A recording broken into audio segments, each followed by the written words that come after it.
Shalom. Dalam kehidupan kita kadang-kadang mungkin kita merasa apakah kita berada di tempat yang cocok dalam pekerjaan atau pelayanan atau bisnis atau usaha atau mungkin tempat tinggal atau lingkungan, sehingga kita mulai mempertanyakan, apakah aku ini senang dengan pekerjaanku? Ya, do I love my job?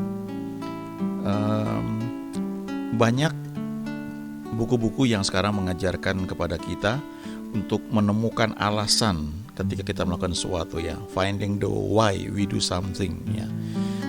Juga menemukan tujuan, ya, maksud kehidupan kita. Nah, kita akan lihat nanti beberapa ayat firman Tuhan, ya. Tapi sebelumnya kita nyanyikan dulu lagu yang simple sekali, ya. Haleluya, haleluya. Haleluya, haleluya, haleluya, haleluya, haleluya,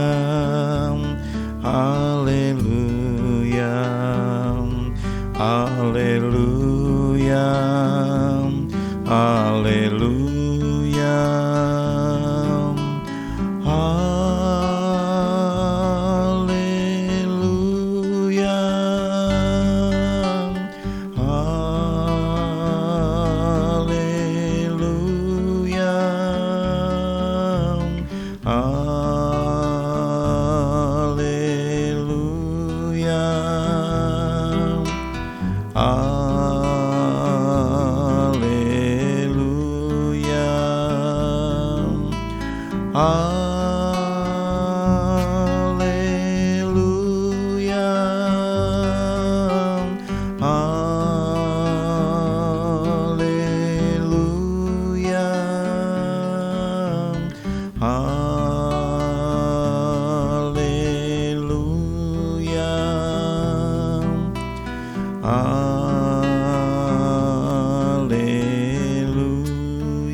Ketika kita menemukan alasan, ya, the reason why kita melakukan sesuatu, maka kita akan bisa melakukan hal itu dengan penuh semangat, ya. Kalau kita lihat, ya, saya tunjukkan satu gambar ini, ya. Ada tiga lingkaran warna merah, warna kuning atau orange, ya, dan warna hijau. Nah, ketiga lingkaran ini menunjukkan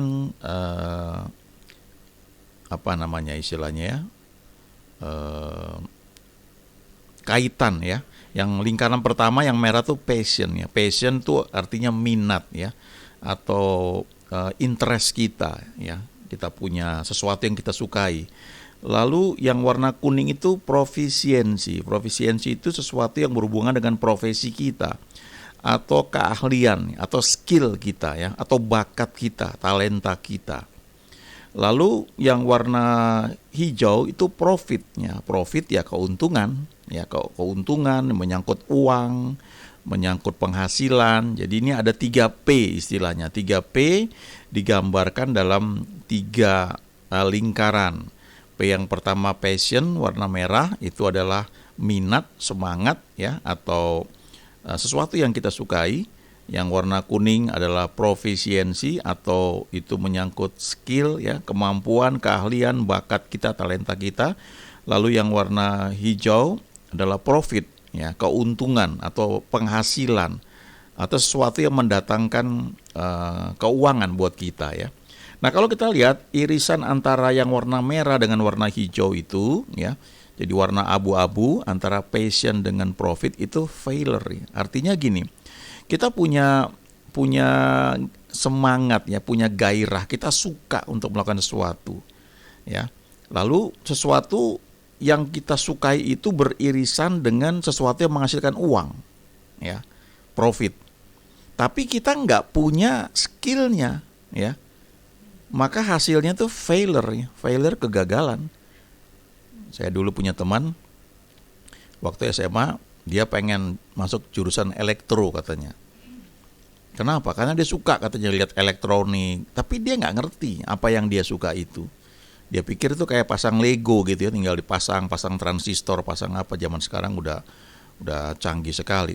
Nah, yang dia nggak sadar bahwa mau masuk jurusan elektro itu, yang dia kira itu dia suka ya, itu memerlukan kekuatan atau kepandaian dalam hal matematik, ya, matematika, fisika.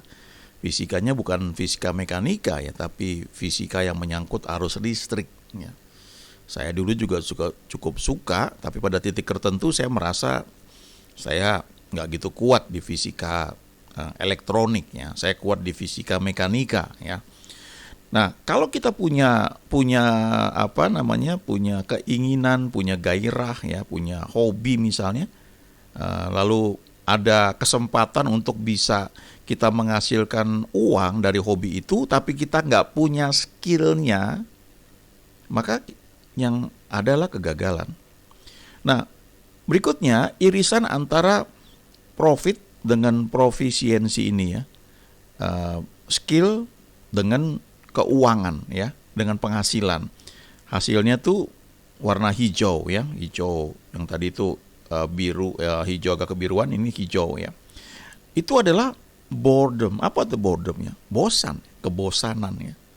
Kadang-kadang kan orang suka bilang bete itu apa ya? Boring tahu. Padahal bukan boring ya. Kalau boring tuh membosankan. Jadi kalau gue lagi boring nih, itu artinya gue nih membosankan gitu. Membosankan bagi orang lain. Mestinya ya gue lagi bore ya. I am bored. Kalau I am boring tuh saya membosankan. Tapi ya namanya istilah-istilah anak-anak gaul tuh suka dia puter-puter aduk begitu. Tapi poinnya adalah begini, kalau kita punya skill, kemampuan ya, kita pandai matematik misalnya, dan kita bisa ngajarkan matematik itu di mana orang senang sekali untuk bisa kita ajar ya, kita dapat profit. Tapi kita nggak punya gairah di situ, sebenarnya nggak menarik buat kita, maka yang ada adalah bosan. Nah, ini yang banyak terjadi sebenarnya ya di dunia pekerjaan. Terpaksa bekerja, makanya ada istilah I hate Monday ya, atau Monday sick ya, istilahnya sakitnya cuma hari Senin. Paling banyak itu orang nggak masuk hari Senin ya. Kalau rapat hari Senin pagi tuh paling repot ya, karena otaknya masih ketinggalan di hari liburan. Biasanya efektif itu rapat ya Selasa masih kepagian, Rabu, Kamis itu yang paling ideal. Karena habis itu besoknya udah Jumat. Kalau Jumat kan orang ada istilahnya TGIF ya, Thanks God is Friday. Itu ucapan-ucapan orang-orang yang masuk dunia pekerjaan itu merasakan beban dalam pekerjaannya, membosankan. Tapi kalau nggak kerja nggak dapat uang, ya nggak ada penghasilan. Jadi punya keahlian tapi nggak punya minat di situ, lalu bekerja di tempat tersebut hasilnya adalah kebosanan.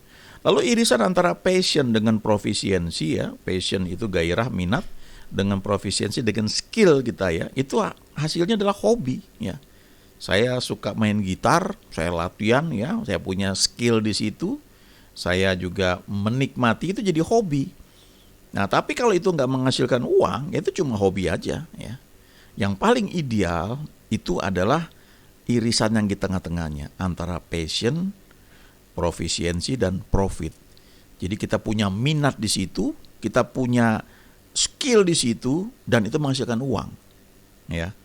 Contoh sekarang misalnya begini ya, saya senang ngoprak-ngaprik komputer gitu ya.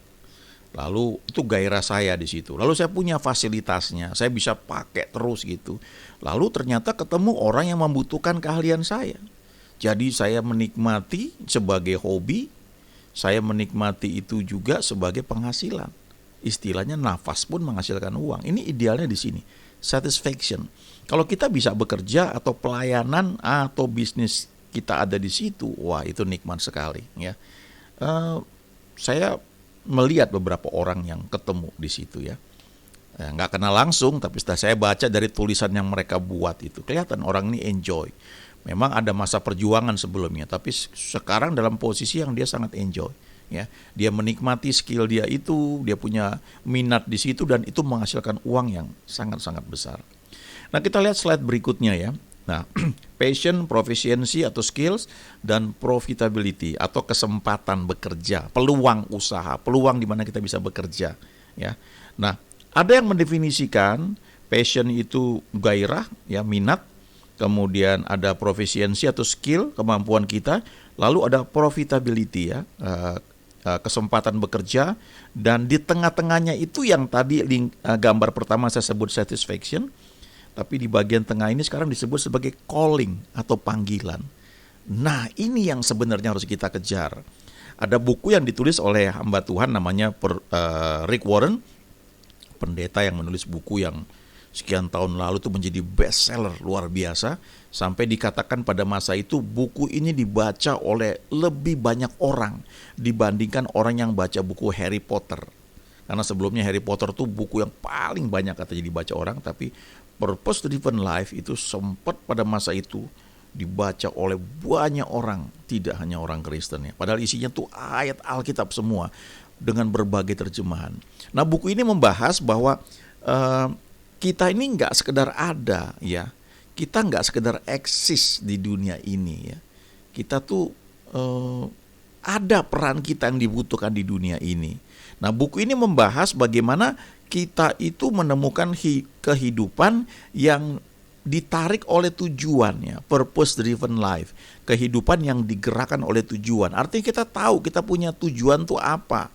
Kalau di pelayanan tuh kita ngerti panggilan kita apa. Apakah sebagai gembala, ya, apakah sebagai pengajar, teacher, apakah sebagai nabi, ya, kalau jawatan ya, apakah sebagai rasul atau penginjil, itu beda ya. Saya pernah berada di satu pelayanan yang leader ya, top leader kami seorang penginjil ya. Jadi ajaran yang ditekankan tuh selalu memenangkan jiwa, dan itu benar, nggak salah ya. Tapi beda ketika kita berada di gereja yang gembalanya, pendetanya tuh seorang gembala ya. Diajar kita untuk bagaimana memberi makan orang, membimbing dan sebagainya, tidak hanya menginjil gitu. Sebaliknya ada juga gereja yang hamba Tuhannya panggilnya teacher. Wah, kalau Anda di gereja seperti itu, gembalanya seperti itu, Anda akan kenyang, diajar banyak hal gitu. Itu panggilan ya, calling. Dan kita masing-masing tuh punya panggilan. Dan kita nggak bisa paksakan apa yang menjadi panggilan kita itu kita paksakan ke orang lain, nggak bisa. Nanti frustasi dia. Sebaliknya, kita pun nggak bisa ikut-ikutan. Ya, orang lain punya calling seperti itu. Orang lain kok kayaknya enak banget ya kalau dia nyanyi gitu, langsung klik bisa begitu. Nah, mungkin panggilan kita bukan di situ, walaupun kita bisa nyanyi, tapi beda dengan orang yang punya calling di situ. Lalu ada juga buku lain ya, ditulis oleh Stephen Covey, judulnya The 8 Habit ya, Habit ke-8. Stephen Covey ini menulis buku yang sangat terkenal. Ada berapa buku dia sih ya, tentang banyak sekali ya, tentang kepemimpinan yang berprinsip ya, dan banyak sekali, bagus-bagus ya. Nah, tapi yang termasuk paling terkenal itu The 7 Habits of Highly Effective People. Jadi 7 kebiasaan dari orang-orang yang dinilai sangat berhasil dalam pekerjaan, dalam bisnis dan sebagainya. Ini buku dia ini dibuat jadi training, dan di beberapa perusahaan seperti Astra misalnya, kalau masuk di situ karyawan barunya tuh saya lupa sebulan atau beberapa bulan tuh kerjanya adalah belajar itu 7 Habits. Dibuat begitu rupa sampai pola pikirnya berubah supaya nanti di pekerjaan itu dipakai 7 Habits itu. Nah, setelah itu Stephen Covey ini ya, dia tulis buku berikutnya The 8 Habit ya, habit ke-8. Jadi dia bilang kalau 7 Habit itu membuat seseorang menjadi efektif, berhasil, sukses. Tapi kalau habit ke-8 ini adalah orang-orang yang menemukan panggilannya lalu mengerjakan atau mengejar panggilannya itu dengan menggunakan 7 Habit. Jadi artinya 7 Habitnya ini perangkatnya, toolsnya. Tapi itu kalau digunakan di dalam panggilan hidupnya, maka orang itu tidak hanya menjadi orang yang sukses, tapi dia akan bergerak menjadi greatnya.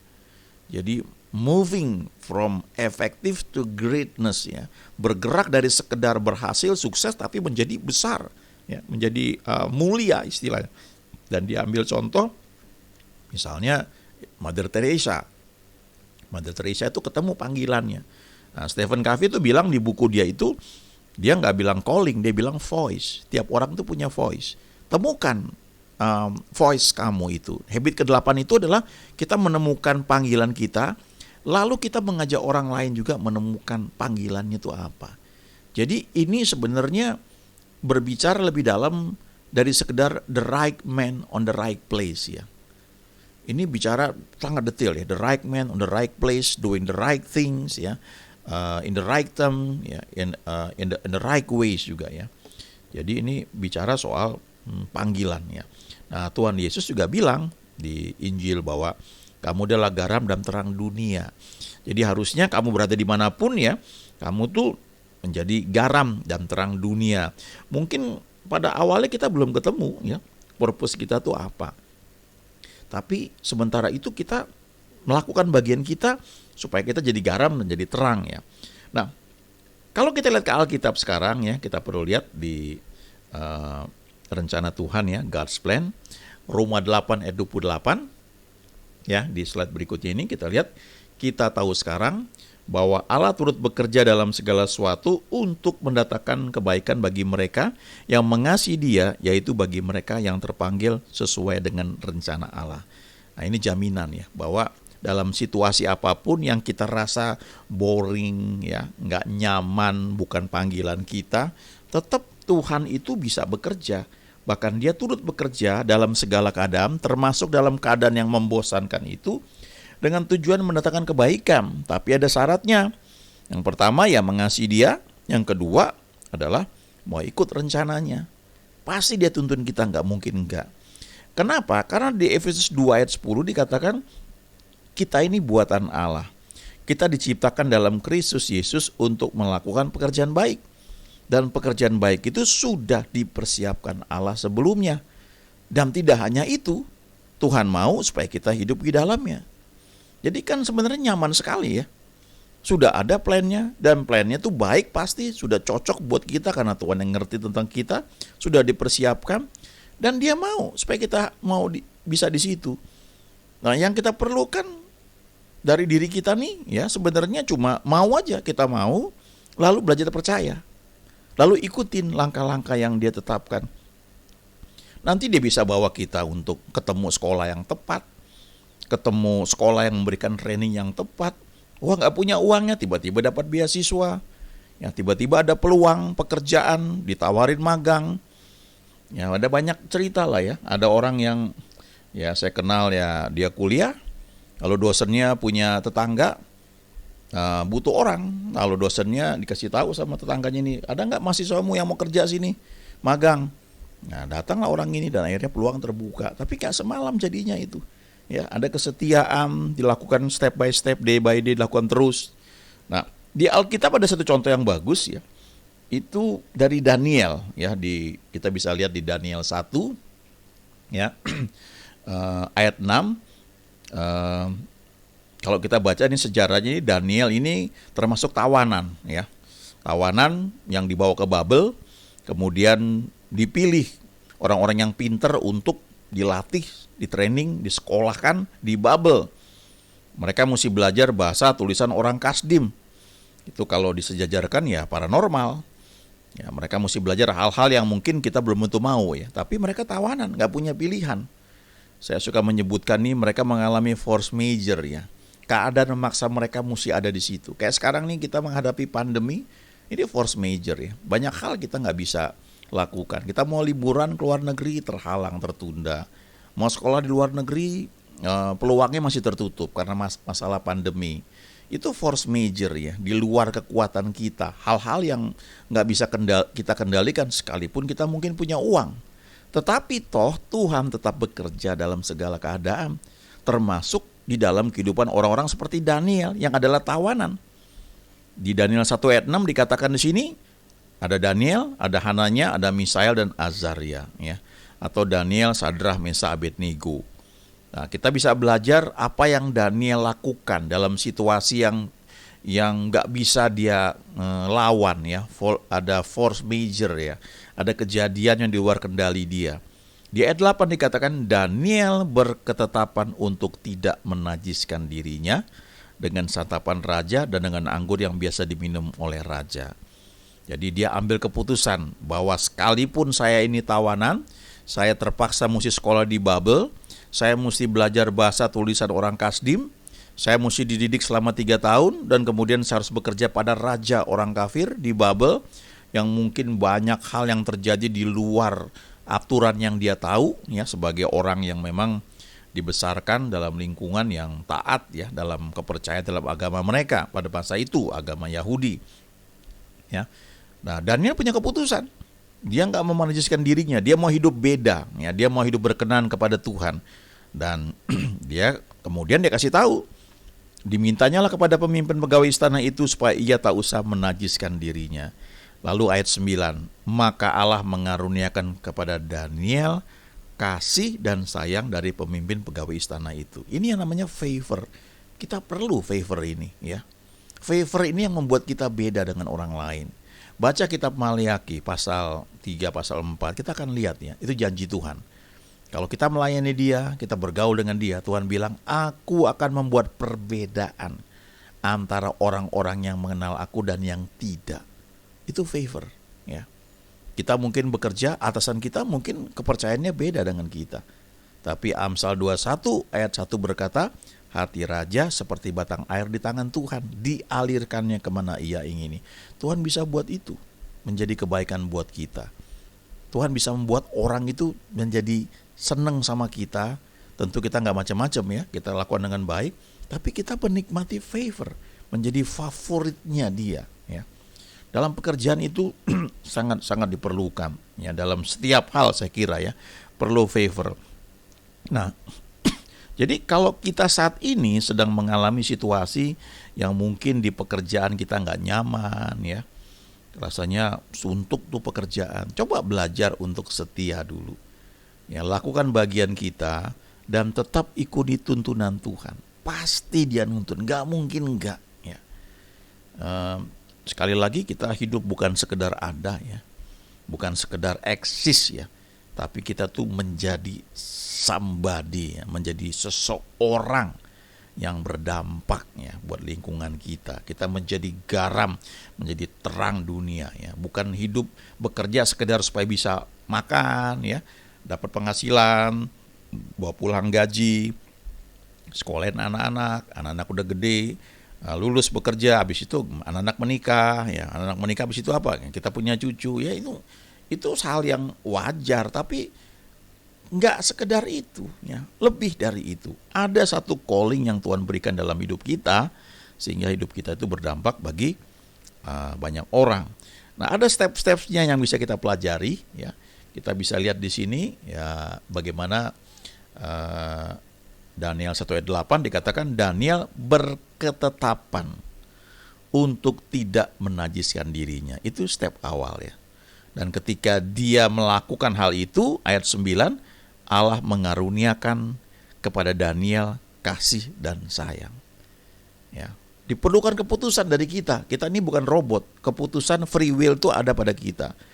Tapi waktu kita lakukan, maka Tuhan akan mengaruniakan, ya, kita menikmati favor. Nah, saya perlu sampaikan bahwa ketika Tuhan meminta kita melakukan sesuatu, tidak selalu mudah, ya, tapi bisa. Dan kadang-kadang itu mesti melawan kedagingan kita, ya, ngantuk dan sebagainya, ya. Saya ingat bertahun-tahun yang lalu ketika ada dalam satu acara pelayanan, saya ketua tim doa waktu itu, kami dengan teman-teman, ya, saya dengan teman-teman, ya, kami buat acara Tiwok di Puncak, ya. Kami target 400 peserta, tapi 4 hari sebelum acara peserta baru 40. Kita udah pesen mobil, ada bus sudah 10, ya. Tapi waktu itu Tuhan taruh di hati, ya, untuk berdoa semalaman di Puncak, ya. Ya, saya simpel aja bilang sama teman-teman, ya, gimana kalau kita doa di Puncak nih? Saya merasa kita perlu berdoa, ya. Lalu ada yang bilang, kenapa mesti di Puncak, ya? Kenapa nggak di Kelapa Gading, ada rumah kosong nih? Saya mikir juga, ya, ngapain mesti ke Puncak, ya? Tapi untungnya satu teman ketua panitia bilang, ya, kita taat lah, kalau Tuhan suruh kita ke Puncak, kita doa di Puncak. Nah, itu nggak mudah jujur, ya, karena itu hari Sabtu, ya, saya drive habis kerja, saya jemput teman-teman jam 9 malam, kami ngambil kunci dulu ya di Kelapa Gading di rumah teman, jam 11 malam baru kami berangkat ke puncak. Jalanannya macet sampai di puncak jam 1 pagi di villa tersebut. Nah, kami mulai berdoa dengan ngantuk sekali ya. Ya, nggak mudah. Tapi ketika Tuhan menggerakkan lalu kita memutuskan mau, ya itu bisa dilakukan. Nah, setelah selesai turun ya ke Jakarta, itu hari Minggu, jumlah peserta yang tadinya 40 meningkat menjadi 250. Hanya dalam hitungan jam. Dan waktu hari H, ya kami surplus ya, biaya semua tercukupi.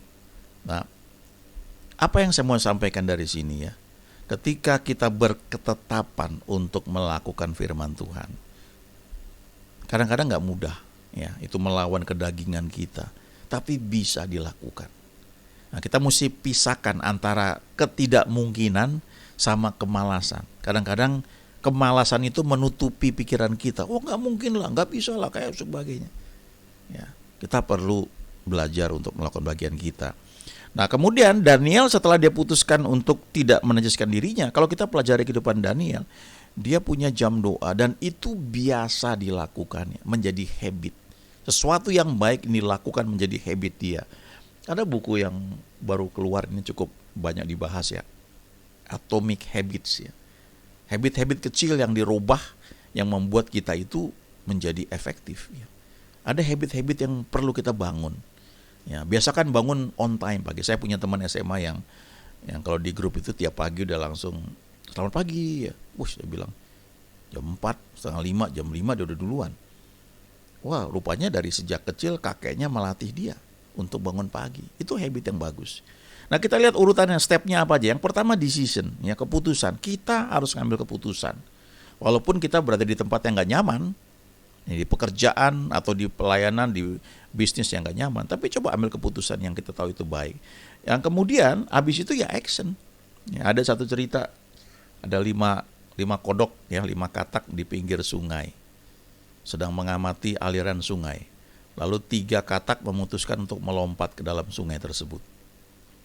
Nah, pertanyaannya berapa katak yang tinggal di pinggir sungai? Ya, jadi ada 5 katak atau 5 kodok di pinggir sungai, di tepi sungai.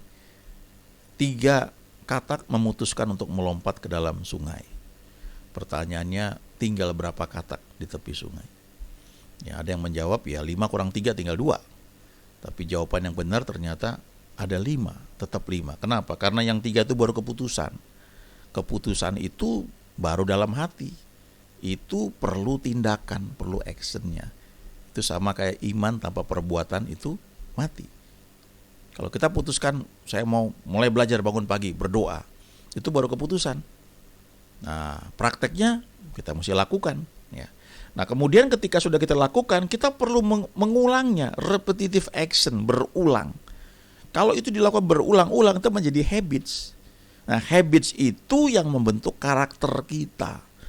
Dan akibatnya akan menjadi penentu nasib kita di mana, destiny kita di mana. Ya, saya di pekerjaan cukup lama juga di bidang, tidak hanya di bidang umum atau keuangan, tapi di HRD juga. Sampai akhirnya saya belajar bisa melihat ya orang dari cara jalannya, cara dia ngomong, ketahuan ini orang cocok apa enggak gitu. Karena sudah menjadi habitnya, karakternya terbentuk, udah kelihatan, wah ini bisa diandalkan apa enggak. Ya, jadi sangat penting. Salah satu hal yang kita mesti robah, agak unik nih, saya punya pengalaman, saya punya teman dokter gigi, atau ketika dia tunjukkan bagaimana cara menggosok gigi dengan benar. Wah, rupanya saya selama ini menggosok gigi salah gitu. Kalau gosok dengan cara kayak begitu menyebabkan gigi bisa turun katanya. Oh ya, baru kaget juga saya gitu. Ternyata cara menggosoknya tuh ya dari gusi ke gigi ya, merah putih. Kalau dari gigi atas ya dari gusi di atas ke gigi ya, jadi merah putih, turun naik, dari naik turun ke bawah ya. Tapi kalau gigi yang bawah dari gusi yang merah ke gigi ya warna putih, merah putih juga. Tapi dia beda dari bawah gosok ke atas. Dengan cara seperti itu sikat gigi cepat rusak memang. Tapi memang tujuan sikat gigi adalah supaya gigi itu jadi bersih dan sehat. Nah, untuk itu mesti merubah ini habitnya ya.